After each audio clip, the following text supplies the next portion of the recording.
ആം ആദ്മി പാർട്ടിയിലെ 7 എംപിമാർ ബി.ജെ.പിയിൽ ചേർന്നതോടെ വലിയ പ്രതിസന്ധിയിലായിരിക്കുകയാണ് ആം ആദ്മി പാർട്ടി.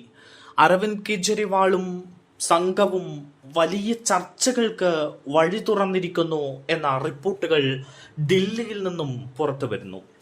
ദില്ലിയിലെ ഭരണം ആം ആദ്മിക്ക് നഷ്ടമായതോടുകൂടി ആം ആദ്മിയുടെ പ്രതാപകാലം അവസാനിച്ചു എന്ന വിലയിരുത്തൽ ഒരു ഭാഗത്തുണ്ട്. പഞ്ചാബിൽ നിയമസഭാ തെരഞ്ഞെടുപ്പ് നടക്കാൻ പോവുകയാണ്.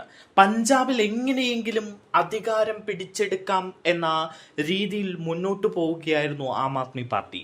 പക്ഷെ അവിടെ കനത്ത അടിയാണ് ഇപ്പോൾ ആം ആദ്മിക്ക് ഉണ്ടായിരിക്കുന്നത്.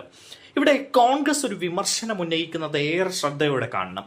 ആം ആദ്മി പാർട്ടിയിലെ 7 എംപിമാർ ബി.ജെ.പിയിൽ ചേർന്ന സംഭവത്തിൽ രൂക്ഷമായ പരിഹാസമാണ് ദില്ലി കോൺഗ്രസ് നേതൃത്വം നടത്തിയിരിക്കുന്നത്. AAP ബി.ജെ.പിയുടെ ബി ടീമാണ് എന്ന തങ്ങളുടെ വാദം ഇതോടെ ശരിയാണ് എന്ന് തെളിഞ്ഞിരിക്കുകയാണ് എന്നാണ് ദില്ലി കോൺഗ്രസ് അധ്യക്ഷൻ ദേവേന്ദ്ര യാദവ് പ്രതികരിച്ചത്. AAP നേതാക്കളുടെ ഈ കൂടുമാറ്റം മുൻകൂട്ടി കണ്ടതാണ് എന്നും ഇതിൽ അസ്വാഭാവികത ഒന്നുമില്ല എന്നുമാണ് അദ്ദേഹം കൂട്ടിച്ചേർക്കുന്നത്.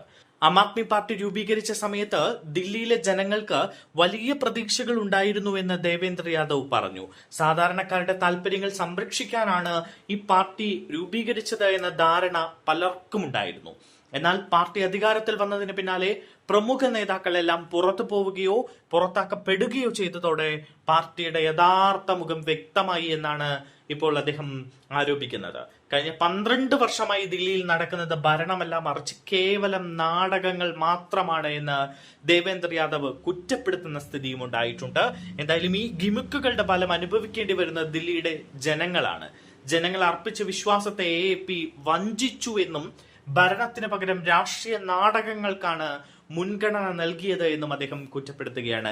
എന്തായാലും ഇപ്പോൾ കൂട്ടത്തോടെ ബി.ജെ.പിയിൽ നേതാക്കൾ ചേർന്നതോടെ AAPയുടെ മുഖം മൂടി പൂർണ്ണമായും അഴിഞ്ഞു വീണിരിക്കുകയാണ് എന്നും കോൺഗ്രസ് കുറ്റപ്പെടുത്തുകയാണ്. ഏറെ നാളായി ഒരു പരാമർശമുണ്ടായിരുന്നു.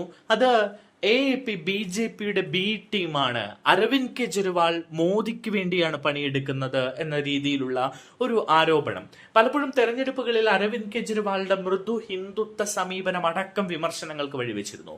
കോൺഗ്രസ് ഇപ്പോൾ ഇത് ആളി കത്തിക്കുകയാണ്. കാരണം ദില്ലിയിൽ നിന്നും ചില ആം ആദ്മി നേതാക്കൾ ബി.ജെ.പിയിലേക്ക് ചേരാൻ സാധ്യതയുണ്ട് എന്ന ഞെട്ടിക്കുന്ന വിവരങ്ങൾ പുറത്തേക്ക് വരികയാണ്. അങ്ങനെയെങ്കിൽ ആം ആദ്മി പാർട്ടി വലിയ പ്രതിസന്ധി നേരിടേണ്ടി വരും. തെരഞ്ഞെടുപ്പ് കൂടി അടുക്കുന്ന ഒരു സാഹചര്യത്തിൽ ആം ആദ്മിക്ക് എങ്ങനെ പിടിച്ചു നിൽക്കാൻ കഴിയും എന്ന ചോദ്യം ഉയരുകയാണ്.